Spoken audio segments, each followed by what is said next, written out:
Наместо дома, најмладите со своите играчки вчера вечер играа на протести. Родители, баби и дедовци ги имаа со себе и своите деца и внуци како друштво за учество на протестот во центарот на Скопје во организација на граѓанската иницијатива за заедничка Македонија. Но нивното присуство не беше мотивирано само од пријатното време. Главно мото на соборот беше генерацијата која доаѓа е за заедничка Македонија. Денес со нас има многу родители со своите деца. Родители кои се загрижени за тоа каква држава ќе им остават на децата.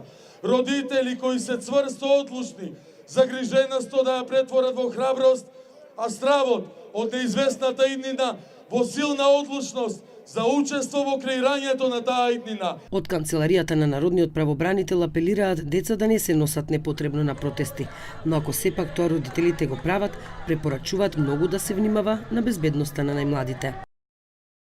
Станува збор за чувствителна категорија на граѓани, за деца кои согласно нивната возраст може да имаат негативни и травматични искуства од учеството на вакви масовни протести, имајќи го предвид можноста од големи викотници, присуство на вооружени полицајци, голем број на граѓани на едно место.